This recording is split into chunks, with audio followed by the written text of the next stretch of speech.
स्वागत है आप सभी का कहानी कुर्सी की देख रहे हैं आप। मैं हूं सौरभ। स्टूडियो में हर्षवर्धन त्रिपाठी जी, विजय त्रिवेदी जी हमारे साथ हैं, प्रोफेसर संगीत रागी जी और समीर चौगांवकर जी हैं हमारे साथ। झारखंड में छात्रों के आंदोलन का अपडेट आपको देते हैं। झारखंड सरकार ने छात्रों की ऑलमोस्ट सारी मांगे मान ली कल, और छात्र बहुत खुश भी हैं। कल उन्होंने खूब कुछ लोगों ने अपना अनशन तोड़ भी दिया और बहुत खुशी मनाई, सबने नाच गा के।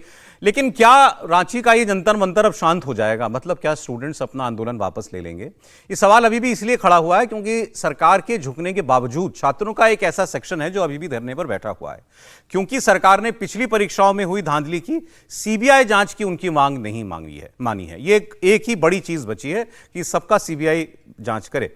इसको लेकर टकराव जारी है। कल हेमंत सोरेन ने पहले ये कहा था कि हम स्टूडेंट्स को बातचीत के लिए बुलाएंगे, लेकिन फिर एन मोमेंट पर कहा गया कि अभी आपसे बात नहीं करेंगे, पहले हम लोग अपनी कैबिनेट में मंत्रियों से बात करेंगे। और उस कैबिनेट की मीटिंग में जेएसएससी और जेएसएससी की सीजीएल की सारी परीक्षाओं को रद्द कर दिया गया। ये एक बड़ी मांग थी।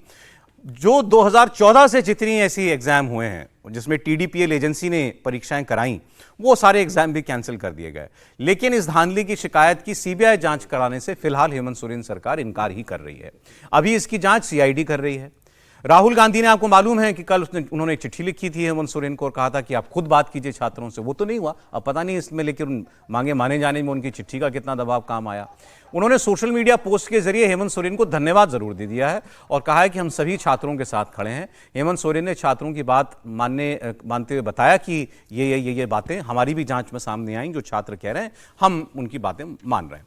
इसके बाद छात्र नेता जो काफी इस पूरे प्रोटेस्ट के दौरान आगे रहे, रविंद्र पासवान, उनको हम सुनाते हैं आपको। वो अभी भी कह रहे हैं आंदोलन जारी रहेगा, मांगे पूरी नहीं मानी गई हैं। माननीय मुख्यमंत्री जी, आपने बहुत ही साहसिक कदम उठाए हैं। बस हमारी एक और जो मांगी है, जितनी भी एग्जाम आप लिए, जितनी भी एग्जाम आप जो सो रद्द किए हैं, हमारे जो सो डिमांड लेटर में जितनी भी एग्जाम है, आप सभी एग्जाम को जो रद्द करने का आश्वासन दिए हैं, उन तमाम एग्जाम में माननीय मुख्यमंत्री जी सीबीआई जांच करवा दीजिए। हमारी जो रद्द से रिलेटेड जितनी भी मांगे थे सबसे लगभग पूरी हुई है, लेकिन सीबीआई जांच अभी बाकी है। हम तमाम छात्रों से, झारखंड के तमाम छात्र नौजवान से ये अपील करना चाहते हैं कि दोस्त, सीबीआई की जांच तक हमें यहाँ डटे रहना है। हमारे आंदोलन अभी जारी रहेगा। ये कह रहे हैं रविंद्र पासवान, अनशन जारी रहेगा। जो देवेंद्र महतो, जो एक बिल्कुल चेहरा जैसा बन गए थे इस आंदोलन का, वो उन्होंने अपना अनशन लेकिन तोड़ दिया है। अब इसमें एक नया एंगल भी आ गया है। अब देखिए, ये तो बात हम करेंगे कि छात्रों को क्या अब मांगे, अब अपना आंदोलन वापस ले लेना चाहिए। जो परीक्षाएं रद्द हुई हैं ना, उन परीक्षाओं के नतीजे आने के बाद नियुक्तियां भी हो गई थी। इसीलिए ही सरकार कतरा रही थी, क्योंकि वो नियुक्तियां कैंसिल करना एक बड़ा काम है। 2000 नियुक्तियां। अब वो लोग सामने आना शुरू हो गए जिनकी नियुक्तियां कैंसिल होंगी। अब वो कह रहे हैं इसमें हमारी क्या गलती है, आपने केवल एक ही पक्ष देखा, एक ही पक्ष के लोगों की बात सुनी। हो सकता है हमने जो परीक्षाएं दी उसमें कुछ लोग चोरी से आए हों, लेकिन सभी लोगों को आप चोर बता देंगे, उनकी नियुक्तियां कैंसिल कर दें। सोचिए ना, किसी आदमी को सरकारी नौकरी मिल गई, वो नौकरी कर रहा है, अब उसकी नौकरी चली जाएगी। अब उसका अब अलग कष्ट है। आप सुनिए। नौकरी में तो सीजीएल डायरेक्ट रद्द ही कर दिया, तो नौकरी में खट्टा का नौकरी बचा ही नहीं। नौकरी भी खत्म। हम लोग को सिर्फ एक ही उपाय है कोर्ट में जाने के लिए। एकाएक सरकार पूरे एक ही बार में पूरे जेएसएससी सीजीएल को कैंसिल कर दिया। ये कहाँ तक न्याय संगत है? हम लोग वही लड़के हैं जो कल तक इस हेडक्वार्टर में बैठ के काम किया करते थे, सरकार के रिप्रेजेंटेटिव के तौर पे, उनके कर्मचारी के तौर पे। लेकिन आज एक झटके में सभी अधिकारी को यहाँ बाहर रोड पे कर दिया गया। अगर कुछ गलत हुआ भी था तो गलत लोगों के साथ, जो दोषी पाए जाते हैं उनके साथ कार्यवाही करना था। ये तो ऐसा हो गया कि अगर गलत किसी ने किया और भुगतना सबको पड़ रहा है। अब सोचिए, अगर ये हमारे सिस्टम ठीक होते तो ना वो परेशान होते जो आंदोलन कर रहे हैं, ना ये परेशान होते। नहीं सौरभ, बात तो बहुत सही कह रहा है कि भाई गलती किसने किया। हो सकता है 20% लोगों ने चोरी से एग्जाम पास किया होगा, सभी तो ऐसे होंगे नहीं। और यदि आपने सभी का निरस्त कर दिया तो आप उनके जो फंडामेंटल राइट्स है, आप उसको वायलेट कर रहे हैं। एक तो आप ये बता रहे हैं कि हम उस समय असमर्थ थे। आपने अपराध मान लिया या आपने गलती मान ली कि ऐसी चीजें हुई हैं, और यदि ऐसी चीजें हुई हैं तो फिर आपको चिन्हित करना चाहिए कि कौन कौन इसमें शामिल थे। और इसीलिए वाकई हायर लेवल पर जांच जो है, सीबीआई का इन्वेस्टिगेशन मान लेते हैं, आपको लगता है कि सीबीआई का इन्वेस्टिगेशन में हो सकता है कि केंद्र सरकार जो है वो अपनी भूमिका निभाएगी, तो आप किसी सुप्रीम कोर्ट के जज के अंदर ये निगरानी में अंदर रिटायर्ड जज से जांच करा दीजिए। करा रहे हैं। नहीं करा रहे हैं, लेकिन आप उन पर यदि आप सोचिए कि किस प्रकार का कुठार, मान लेते हैं, आप मान लीजिए कि एक एग्जामिनेशन हुआ, उसके अंदर 20% लोग गलत तरीके से पास कर गए, 80% भी उसके विक्टिम क्यों हो? सर आपकी बात ठीक है, लेकिन ये ऐसा ही होता आया ना, ऐसा ही होता है। अब कोई पेपर लीक हुआ, मान लीजिए नीट का पेपर लीक हुआ था, ये तो नीट का पेपर लीक होते ही पता लग गया कि लीक हो गया, तो आपने उसी वक्त कैंसिल कर दिया। मान लीजिए ये बात सिलेक्शन के बाद सामने आती कि पेपर लीक हुआ है, लेकिन तब भी आप कैंसिल करते ना, तो उतने में वो सारे बच्चे आ जाते कि हम तो सही तरीके से हमारा चयन हुआ था। मूल मुद्दा वही है जिसको सरकार लीपापोती कर रही है। जांच हुए बिना आप कैसे पता कर पाएंगे कि क्या हुआ है? और जब एक के बाद एक कई परीक्षाएं ऐसे उसमें गड़बड़ी है, लोग रेट कार्ड बता रहे हैं कि इतने इतने पे हुआ है, और ये तो सच है भाई। हमेशा कहा ही जाता है, वो कहावत है ना कि गेहूं के साथ घुन पिसता है, बिल्कुल। लेकिन यहां तो घुन ज्यादा बड़ा लगा हुआ दिख रहा है, क्योंकि एक नहीं ढेरों परीक्षाएं हैं।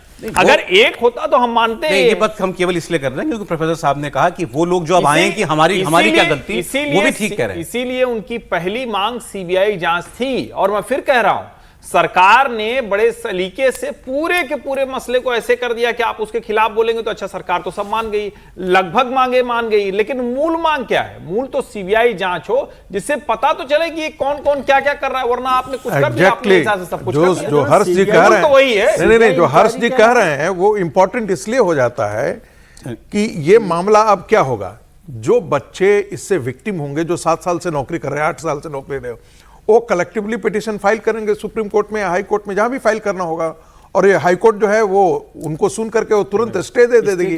तो एक तरफ सरकार ने ये भी कहा कि भैया हमने कैंसिल भी कर दिया, और दूसरी तरफ होगा वो कैंसिल होगा भी नहीं, ये मामला कोर्ट में चलते रहेगा, इसका कोई एंड नहीं होगा। बाद में हो सकता है कि हाई कोर्ट से या सुप्रीम कोर्ट से इसमें सीबीआई जांच के लिए आदेश दे दिया जाए, तब हो सकता है ऑर्डर कर दे सरकार। मैंने कहा ना, इंक्वायरी ऑर्डर कर देगी, वैसे में तो करेगी ही करेगी, करना चाहिए, वैसे में तो करेगी ही करेगी। लेकिन पहला स्टेप तो यही होता है ना ऐसे में कि भाई जहां गड़बड़ी पाई गई पहले उसको रोको। पहला स्टेप तो जांच होती है ना सर, फर्स्ट स्टेप तो जांच होती है। नहीं, अगर आप छात्रों की मांग की बात करेंगे, उनकी पहली मांग थी निरस्त करो, नहीं, इसको और फिर जांच फिर करो। से थोड़ा समझते हैं। पेपर जो हुआ उसको निरस्त करना पहली हो सकती है, हाँ। लेकिन सीबीआई जांच क्यों मांग रहे थे? क्योंकि ढेर सारी परीक्षाओं में ये हुआ, और उसके बिना आप कैसे पता कर बता रहे थे समीर जी इसमें? देखिए, हेमंत सोरेन ने सारी परीक्षाएं मतलब निरस्त कर दिया। छात्रों से पर्सनली उन्होंने कल फोन पे बात की, और 12-15 छात्र नेताओं से उन्होंने फोन पर बात की और कहा है कि भाई जेएसएससी और सीजीएल की हमने परीक्षाएं रद्द कर दी, इसके अलावा टीडीपीएल की भी परीक्षाएं हमने रद्द कर दी है। तो अब आप अपना टीडीपीएल तो एजेंसी जिसमें जितने भी हुए थे उनको रद्द कर दिया गया है, तो अब आप अपना अनशन वापस ले लो और आप अपनी पढ़ाई की तैयारी करो। तो उसमें से लगभग 60% छात्रों ने सहमति दर्शाई है कि हमारी मैक्सिमम मांगे मंजूर हो गई है। 40% छात्रों का कहना है कि भाई सीबीआई को जांच दे दी जाए। हेमंत सोरेन ने कल रात को भी बोला कि भाई सीबीआई को मैं जांच दूंगा नहीं, क्योंकि सीबीआई की जांच में मुझको भरोसा नहीं है, सीआईडी इसकी जांच कर रही है। अधिकांश छात्र आपके हिसाब से कह रहे हैं कि अब 60% छात्रों ने बयान दे दिया है कि हम सहमत है एग्जाम मतलब निरस्त करने से, हमारा बड़ा मुद्दा निकल गया है। फिर भी एक वर्ग जो कह रहा है कि इसके सीबीआई आप बताइए क्या करना चाहिए सरकार की ये मांगे मानने के बाद? आंदोलन वापस ले लेना चाहिए? देखिए, हेमंत सोरेन ने सीबीआई जांच पे जाने नहीं वाले, तय उन्होंने कर दिया था कि मैं आपके सारे मांगे मांग लूंगा, सीबीआई जांच में नहीं करवाऊंगा, क्योंकि मुझे सीबीआई जांच पे भरोसा नहीं है, और सीआईडी जो जांच कर रही है वो उनके हिसाब से ठीक कर रही है। अब छात्रों के ऊपर कि छात्र सीआईडी की जांच पर भरोसा करते हैं या सीबीआई की जांच की मांग को लेकर आंदोलन कंटिन्यू करते हैं, या हाईकोर्ट या सुप्रीम कोर्ट में जाते हैं कि भाई सीबीआई जांच पे अड़ना चाहिए। मैं तो आपसे ये पूछ रहा हूं। नहीं, मुझे नहीं लगता कि बहुत जरूरत है। सीबीआई को दूध की जरूरत है नहीं कि सीबीआई दूध का दूध पानी का पानी कर देगी। एक लाइन का मेरा प्रश्न है, जिस खिंग्याते पर आंदोलन के बाद 2 करोड़ की रिश्वत का मामला सीआईडी ने दर्ज कर लिया, उस सीआईडी पर कैसे भरोसा किया जा सकता है? इसका मतलब कि सीआईडी कर ही वही रहे जिसमें सरकार बची रहे। अब ये छात्रों को तय करना है कि अब आगे लड़ना है कि नहीं लड़ना। अच्छा हाँ, एक चीज तो बता दिए, राहुल गांधी की चिट्ठी का कुछ असर है क्या सर? ये तो उनको पता होगा, राहुल गांधी जी ने चिट्ठी लिख दी थी भाई, चिट्ठी लिखने के बाद ही हुआ, लेकिन ये बात तो सही हुआ है, तो उनको समझ में आया होगा कि भाई हो सकता है कि कुछ दबाव बन रहा हो, या राहुल जी ने चिट्ठी अलग लिखी हो, मैसेज में कहा हो कि भाई यदि नहीं होगा तो हम कुछ एक्सट्रीम तक जा सकते हैं, पता नहीं। लेकिन हेमंत सोरेन के पास छात्रों का दबाव भी बहुत था, क्रेडिट किसी को भी मिले। बच्चों की बात जो हुई है वो ठीक है, मैं तो समझता हूँ सीबीआई से भी ज्यादा जुडिशियल इंक्वायरी तक आना चाहिए। मतलब ये काम खत्म हो गया, हाँ ठीक है, ये उसमें भी है ना, मतलब सीबीआई भी हो, मैं कह रहा हूँ जुडिशियल इंक्वायरी हो, ताकि जिन लोगों का नुकसान हुआ वो भी बच पाए। विजय जी, तो रिटायर्ड जज की जांच क्या होती है? हाँ, वही कह रहा हूँ। विजय जी, इसका कोई अंत सिलसिला आप देखेगा नहीं, होगा नहीं, जो क्या? बच्चों का नौकरी का बात कर मैं रहा हूं अपनी बात कर रहा हूँ। ये अब इसका एक इस परिणाम, CBI इसका जिनको अब मिला एक है परिणाम पैसा, उसका सौरभ जांच देखने को मिलेगा जी। अभी हमने पटना का सुना है कि पटना में भी शुरू हो गया है। हाँ हाँ, भी खबर बताता हूँ। मैं आपको बताता हूँ, फिर मध्य प्रदेश में शुरू हो जाएगा, फिर ऐसे ही धरना राजस्थान में होगा, फिर ऐसे ही धरना जो है वो केरला में होगा, फिर ऐसे ही धरना तमिलनाडु में होगा। और पूरे देश के अंदर जब एक प्रकार का पैटर्न एस्टेब्लिश आपने कर दिया तो फिर ये पूरे देश को इनगल्फ करेगा। मेरा ऐसा संशय है अभी आगे इस बात प्रकार करते का। हैं। ये आपने बड़ा सवाल उठाया है, कुछ इसके दिखने लगे हैं, मतलब क्या कहें। और हर जगह जहां जो लोग जैसे- सत्ता में है वो रिजिड स्टैंड लेगा, बचाते रहेंगे। और जो जैसे विपक्ष पटना है में उसको इसको भुनाने की पटना में कोशिश भी करेगा। जंतर मंतर जैसी तैयारी की जा रही है। देखिए, यहां पर बीएसएससी शिक्षक भर्ती को लेकर छात्रों ने धरना शुरू कर दिया है। गर्दनीबाग में छात्र नेता दिलीप कुमार ने आमरण अनशन शुरू कर दिया है। इनकी मांग है कि बीपीएससी और टीआरई 4 भर्ती परीक्षा का विज्ञापन जल्द से जल्द जारी हो। बहाली के लिए पीटी और मेंस की जगह एक ही परीक्षा ली जाए। बिहार कर्मचारी चयन आयोग मतलब बीएसएससी परीक्षा की तारीख घोषित की जाए। इसमें लाइब्रेरियन, कृषि शिक्षक और दूसरे विभागों की लंबित बहाली प्रक्रिया पूरी हो। परीक्षाओं में डोमिसाइल नीति लागू करने के साथ सुधार हो। इस बीच खबर यह हमारे पास आ रही है कि छात्रों का अनशन शुरू होते ही सम्राट चौधरी की सरकार हरकत में आ गई है और सोर्सेस से पता चला है कि आज शाम तक बीपीएससी की तरफ से शिक्षकों की बहाली का विज्ञापन जारी हो जाएगा। 32,388 सीटों के लिए सरकार विज्ञापन निकाल सकती है। मतलब छात्रों का आंदोलन किसी सुनामी जैसा एक असर डालने वाला दिखा सरकार को, तो अब ये विज्ञापन निकालने की बात जो है वो की जा रही है। अब इसी से समझ लीजिए ना, एक से क्यों ये खबर आएगी साहब सरकार अब शाम को निकाल देगी। बिल्कुल करते पहले नीम बेहोशी में सरकारें ऐसे चलेंगी, नीम बेहोशी में थी कि छात्र इकट्ठे आए तो हम निकाल लेंगे। जब तक आपके ऊपर इतना दबाव ना बने तब तक आप काम नहीं करेंगे। नहीं, इसका असर क्या हो रहा है कि आप देखिएगा कि अब ये एक सेक्टर में नहीं होगा, फिर जाकर के आप देखेंगे कि कृषि आंदोलन के साथ फिर शुरू सब होगा। सेक्टर में सफाई मैं है आपको मैं बताता हूं कि कृषि क्षेत्र में किसान भी आमरण पर बैठेंगे, तो आप संभालते रहिए, क्योंकि पैटर्न हमने सेट कर दिया है कि भाई एक हमने एक विंडो उनको दिखाई दिया। जंतर मंतर से एक निकला, और जंतर मंतर से लगता था जैसे कहा जाता है ना, मैं इसका मतलब मैं ये बिल्कुल नहीं कह रहा हूं कि छात्रों की मांग जंतर मंतर पर जायज नहीं थी, बिल्कुल नहीं, ऐसा मैं बिल्कुल नहीं कह रहा हूं। शिक्षा से संबंधित मांगे जायज थी, लेकिन जो इस्तीफा की जो बात की जा रही थी कि इसका इस्तीफा होना चाहिए, उसका इस्तीफा होना चाहिए, सिस्टम में सुधार के बारे में होनी चाहिए। सर, जंतर मंतर पर प्रदर्शन करने वालों ने तो कुछ लिया ही नहीं अपने लिए। मैं खुल के कहता हूं, क्या लेके आए वो? धर्मेंद्र प्रधान के इस्तीफे से क्या मिल गया? मैंने वही झारखंड वाले तो अपने लिए बच्चे बहुत सारी चीजें ले आए, पटना वालों ने अपना काम निकलवा लिया। मैं ये कह रहा ये नीट प्रदर्शन वालों को क्या मिला? इस्तीफे में क्या था? मैंने क्या कहा? मैंने इसीलिए कहा था कि जंतर मंतर का आंदोलन राजनीतिक किसी के आंदोलन से किसी का तो भला हुआ। एक चिंगारी उन्हें दिखाई, दूसरे ने उसको अपने तरीके से इस्तेमाल करके आंदोलन किया, अपने लिए बेनिफिट ले गए। को कड़ा कानून और अगर मुझे लगता है, लेकिन मैं ये कह रहा हूं कि ये चिंता करना कि नहीं इस राज्य में हो गया फिर वो लोग करेंगे तो अच्छा है ना। ये सिस्टम को जागना चाहिए ना। यदि सारे सिस्टम खराब है, जब सारे कुएं में भांग पड़ी है तो उसको ठीक करना ही पड़ेगा ना। ये डर है कि नहीं अब किसान भी खड़े हो जाएंगे, इसलिए सर इसमें डर ये है, मैं आपको बताऊं, खबर बता करके आते हैं सर, आते हैं एक मिनट। इसमें डर आपने बिल्कुल ठीक कहा, ये बात सबके मन में होगी, क्योंकि वो तस्वीरें आप देख रहे होंगे लगातार ना।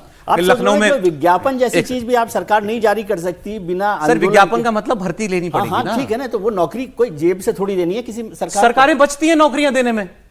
अब क्यों बचती हैं ये आप जानते हैं। और ये वही सरकारें बचती हैं। इन्हें 2 करोड़ नौकरी की घोषणा कर दी अभी। सरकारी घोषणा करना आसान होता है ना सर, भर्ती लेना मुश्किल होता है। अब क्या दिक्कत क्या है कि आपने देखा होगा बच्चे बैठ गए सड़क पे। लखनऊ से भी आई तस्वीर, कभी किसी और जगह से मैं देख रहा था। टीचर नहीं है हमारे यहाँ, हमारे स्कूल की बड़ी बुरी हालत है, अलग अलग किस्म की। ये बातें बिल्कुल जायज हैं। अब लेकिन इस कैसे करें फिर इस काम को, आगे बात करते हैं। अब जैसे राजस्थान में आपने देखा कि ये जो सीजेपी वाले थे, ये लोग गए स्कूल में और स्कूल में जाके कहा ये खराब है, ये खराब है, ये खराब है, 30 दिन का टाइम देते हैं, इसको ठीक कराओ। वीडियोज आए, वीडियो में भैंसा भैंसी हो रही है, पुलिस वाले के साथ बहस हो रही है ये सीजेपी वाले लोगों की, उसमें कुछ स्थानीय लोग भी आ जाते हैं। बच्चे हैं, बच्चे आप सरकारी स्कूल में पढ़ने वाले किसी बच्चे से पूछोगे बेटा तुम्हारा स्कूल ठीक चल रहा है, वो क्या जवाब देगा? बहुत बढ़िया सर। वो तो बताएगा ना सर कुछ नहीं है मेरे स्कूल में, यही बोलेगा बच्चा, तो यही बोलेगा ना। तो बच्चे का वीडियो बना लो। अब इसके बाद राजस्थान सरकार ने एक आदेश निकाल लिया, उनकी तरफ से, सरकार की तरफ से स्कूलों में बाहरी लोगों की एंट्री बंद कर दी गई है। इसके लिए शिक्षा विभाग की तरफ से आदेश जारी किया गया है। अब है क्या इसके अंदर की बात?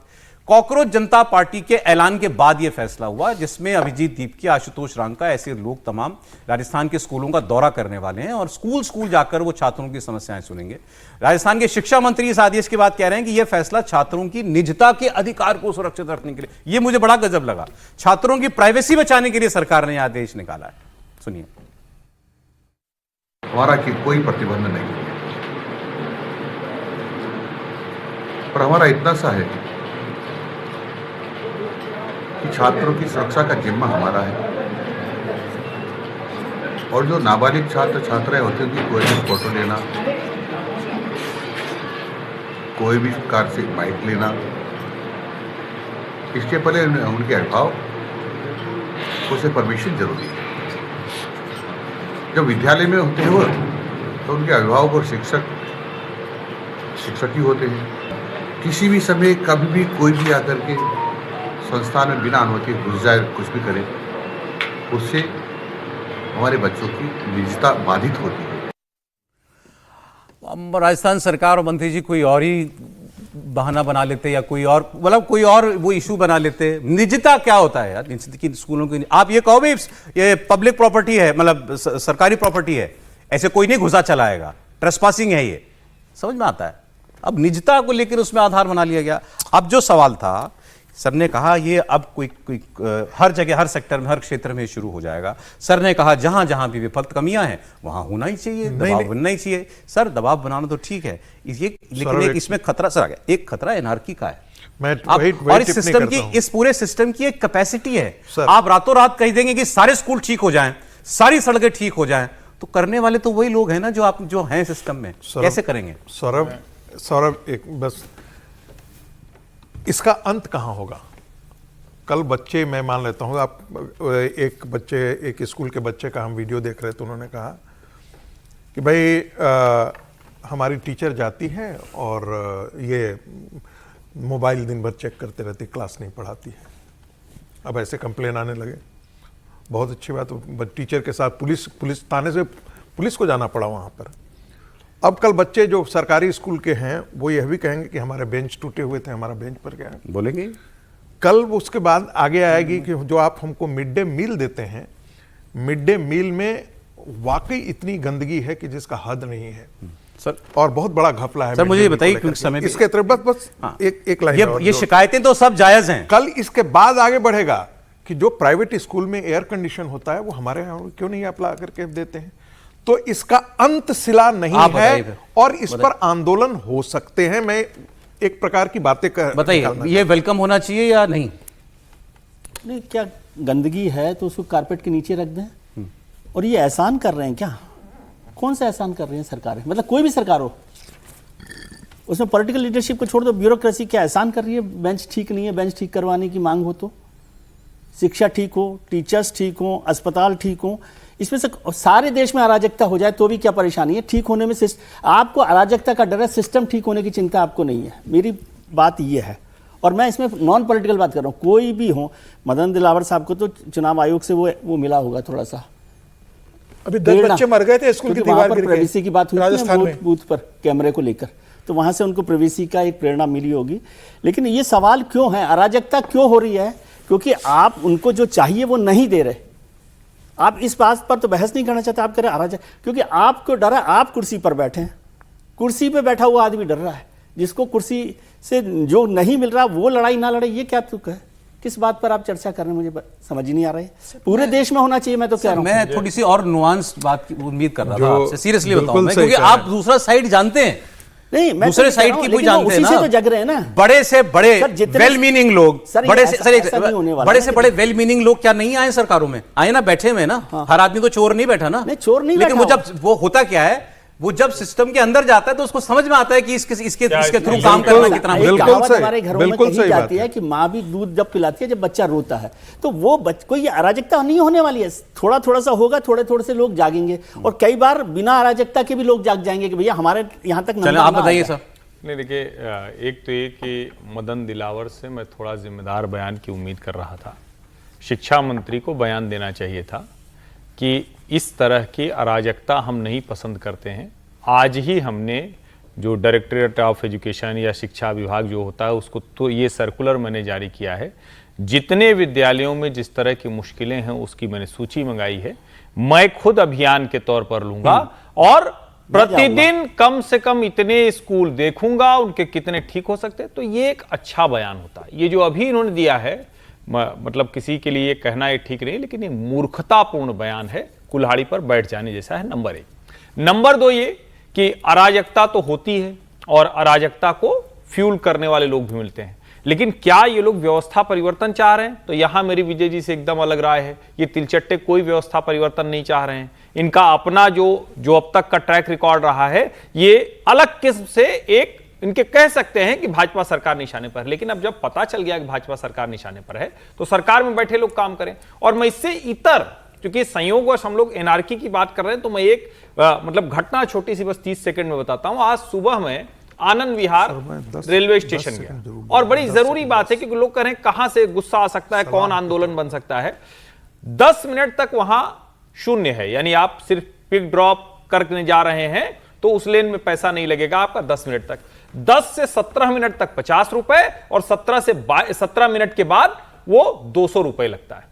मुझे न रुकना था न कुछ, मैं गया और उसने सीधे कहा 200 रुपए, क्योंकि उतनी देर में 17 मिनट पार हो गए। मेरी गलती नहीं थी। ऐसी व्यवस्था बनी है कि वहां बाहर निकलेंगे तो बस अड्डे से बस निकल रही है, वो एग्जिट को रोकती है, बाहर बस स्टॉप है उसको रोक रही है। मैं समझाने के लिए सिर्फ समझा रहा हूं जिससे आप लोग इस व्यवस्था को समझें। अगर सरकार इसको ठीक नहीं करेगी, किसी दिन उस लेन में खड़े हुए 5 लोग, 10 लोग, 20 लोग चिल्लाते हुए निकलेंगे। मैं तो लड़ गया कि मैं 200 रुपए क्यों दूंगा, लेकिन ज्यादातर लोग सुबह परेशान होते हैं, वो दे के चले जाते हैं। तो बंबई वाला वही हाल होगा, जैसे उसके बच्चे को देर हो रही थी और मंत्री जी का काफिला जा रहा था तो महिला चीखने लगी तो लोग उसके खिलाफ खड़े। मैं फिर कह रहा हूं, इसको रोकना भी सरकारों की ही जिम्मेदारी है। मैं ये उदाहरण सिर्फ एक संदर्भ में दे रहा था, सब जगह लागू। समीर जी की एक बात है इसमें कि ये करने वाले हैं, सीजेपी वाले जो करेंगे जगह जगह जाकर के, इसको कैसे देखते हैं आप? मांग में तो कुछ नहीं कि भाई स्कूल ठीक करो। देखिए, उनके मांग में तो कोई दिक्कत नहीं। जो मांग कर रहे हैं वो तो स्कूल की बेहतर व्यवस्था के लिए कर रहे हैं, लेकिन उनका उसके पीछे राजनीतिक मंशा भी है कि वो भाई बेसिकली भारतीय जनता पार्टी की सरकारों में जाके कर रहे हैं। वो पंजाब में जाके उन्होंने इसको शुरू किया, क्या वो पंजाब में जाके इसको शुरू करते, या वो हिमाचल में इसको लेकर गए या तेलंगाना में लेकर गए, जहाँ भारतीय जनता पार्टी की या भारतीय जनता पार्टी के सहयोगी दलों की सरकार है, वहाँ पर वो इसको फोकस कर रहे हैं। लेकिन मुझे लगता है कि व्यवस्था बहुत सुधरने की जरूरत है। अभी राजस्थान में पिछले साल 8 बच्चे स्कूल की दीवार गिरने से मर गए थे, और इतनी बेशर्म सरकार है कि वो दीवार नहीं बनाई। जो लोग मरे बच्चे, उनके पेरेंट्स के लोगों ने पैसा इकट्ठा करके वो दीवार बनवाई कि भविष्य में कोई बच्चा दीवार गिरने से ना मरे, और सरकार एक दीवार नहीं बना पा रही। राजस्थान में शिक्षा की इतनी बुरी हालत है, और सब जगह मुझे लगता है कि एक बार नहीं, और एक बार है कि सरकार सारे खर्चे, मेरा एक लाइन ये कहना है सर, सरकार के पास 50,000 रुपए एक बार महिलाओं को या किसी लोगों को देने के लिए, रेवड़ी बांटने के लिए, उतना पैसा व्यवस्था सुधारने के लिए लगाइए ना। अब वहां क्यों नहीं लगाते पैसा? मेरा ये कहना है कि प्रधानमंत्री जी ने कहा था कि हर सांसद को गांव एडॉप्ट कर लेना चाहिए। क्या ये सांसद और विधायक अपने कॉन्स्टिट्यूएंसी के स्कूलों को एडॉप्ट नहीं कर